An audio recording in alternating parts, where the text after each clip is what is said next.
Yo my people, SidhuJr here, back with another video, and welcome back to Talking Points. 3 weeks on the road now. This game week was kind of a dead game week, I'm gonna be honest. There was a few good games, a lot of dead games. But with that being said, let's get into the talking points of every single game. The first game of the game week, the early kickoff, was Newcastle versus Man City, where it ended 1-1, and the biggest talking point of the game is that Anthony Gordon is an elite diver. I don't care. He's elite at it. It's cheating. He's elite at cheating then, isn't he? He's won 7 penalties since the start of last season, or since his transfer to Newcastle. To put that into perspective, the person who's second has won 3. He's won 4 more than any other player in the Prem in 2 seasons. It may be diving, it may be cheating. He's elite at it. But you just got to respect it at the end of the day, bro. Anthony Gordon is an elite diver. He puts the pen away, and that's 1-1. He got his side a point at the end of the game. And the other talking point was Gundogan, because damn, how bad was he? Barca really ruined him that much in 1 year to make him that bad. Gundogan left the Prem being one of the most clutch players for Man City, and then the game against Newcastle was just a disaster class from the get-go. The chance that epitomized it was the one where Nick Pope plays it, he controls it. Nick Pope is off his line. He can either from there play it into the goal, like score,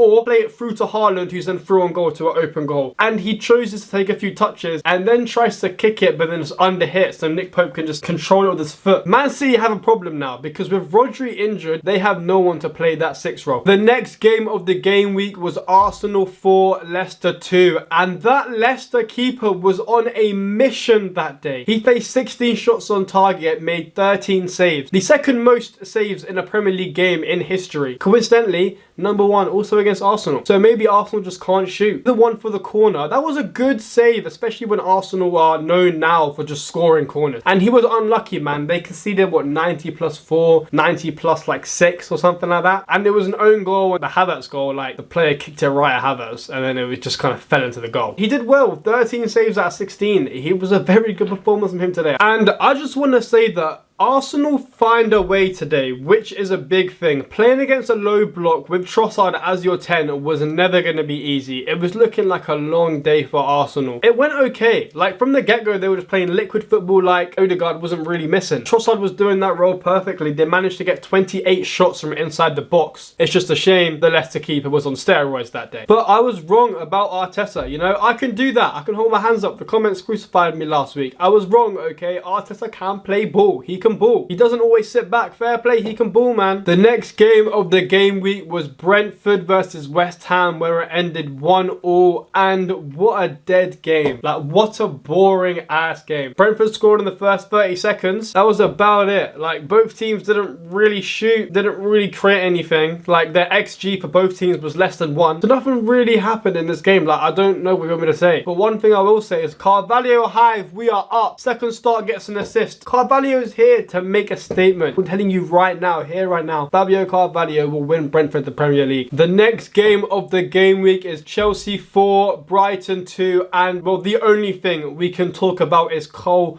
Palmer. What the fuck? Cole Palmer. This guy is dumb. He's silly, stupid, ridiculously good at football. 4 goals in 40 minutes. Are you mad? This season, he's got 6 goals and 4 assists in 6 games. 10 GA in 6 games. And that's just stats. Watch him play. He's the best player in the Premier League right now. I'm saying it here. I'm saying it right now. Cole Palmer right now is the best player in the Premier League. Rodri, I'm sorry. You're not having a 6 as the best player in the Prem. That's not happening. And he influences games more than Haaland. Haaland scores more goals, but at the end of the day, Cole Palmer influences games more, which makes him a better player. And he probably right now influences games more than Salah as well. Numbers back it up, eye test back it up. The actual talking point for the game, or this is kind of for the whole of the Premier League, is stop playing it out the back. For at least 4 of the goals from this game alone, Brighton Chelsea, could have been avoidable if the keeper just kicked it long. Why is everyone trying to play out the back? Only City, Liverpool and Arsenal have the tools to play out the back because their defenders can pass the ball competently. A lot of centre-backs in the Prem cannot play the ball under pressure. So stop making them do it because it's conceding you goals. Chelsea as well, the 2 goals they conceded, both from playing out the back, silly mistakes. A lot of goals conceded, especially this game week. I don't know what the hell it was. Teams trying to pass out the back, just getting pressed. Stop doing it. Just Just kick it long, man. The next game of the game week is Everton 2 and Crystal Palace 1, and Everton finally won a game. Finally did it. A good performance. Finally got them the result. It finally happened, and they did well again. Another strong performance from Everton. Finally got the result this time. Limited Palace to creating nothing after scoring them 2 goals. The first goal though, I'm going to be honest,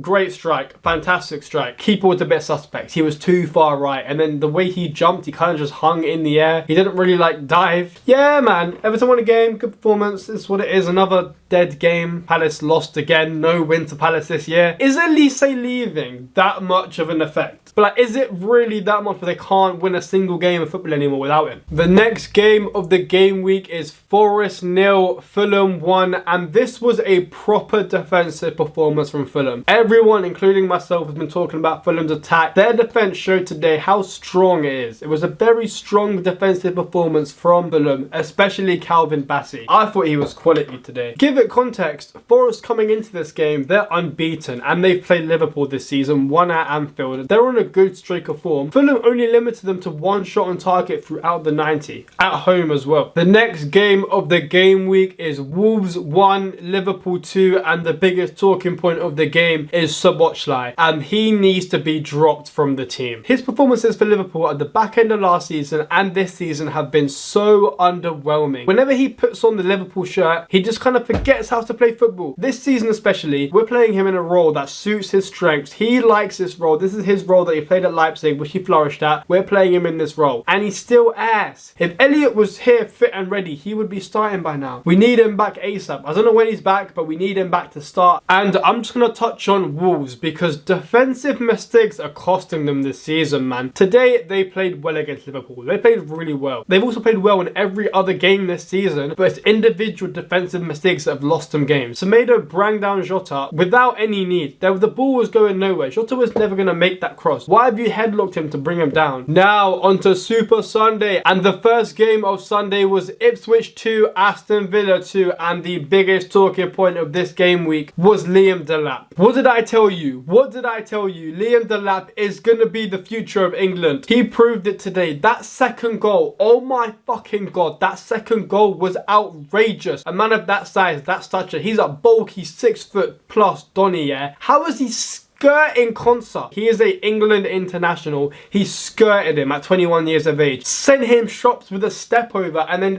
bottom bins against the World Cup winner. He's been Ipswich's best player this season, and today he showed it. And off the back of that, Ipswich at home this season are gonna be a problem. A newly promoted team should not be dominating a UCL team like that. That should not be happening in the slightest. It happened to us when we went in their first game of the season as well. First half, they dominated. At home, they're picking up points. They've only lost to us at home this year. They're undefeated in every other game. Granted, they haven't won. As a newly promoted team, the only teams they've lost to this year are City and Liverpool, and that's like a fair enough. They drew to Aston Villa. That is a big result for Ipswich. I'm telling you, bro, Ipswich are going to be fine this year. The last game of Super Sunday was Manchester United 0, Tottenham 3. What a lovely hate watch this was. From minute 1 to minute 90, United was so ass, and that was because they have no midfield. Whenever they played against a competent midfield this year, they have lost the game. They're allowing these teams too much space, and they haven't got any pressers at all in their team apart from Garnacho, who's a winger. And Spurs should have scored like 6 or 7 if it wasn't for Onana. Kobe Mainoo was okay, and then he gets taken off for Mason Mount, and it just becomes so much worse. That second half, Spurs just controlled the whole game. At Old Trafford, you could not be letting the away team control the game like that, bro. United are not the team they once were, and they have to realise that ASAP. Cool. Let's get into the red card now. Because I'm a Liverpool fan, I don't like Man United in the slightest. I loved that they had a red card today, but that was not a red card. Didn't make any contact with him, bro. Like, with the studs. It was a dangerous tackle. Oh my god, the intent. That's cool, bro, but if I go to punch someone and I miss, I didn't punch them. Like, he clips him with his ankle. His ankle hits his ankle. If it's a yellow, like Bruno came out and said, if it's a foul, if it's a yellow, cool.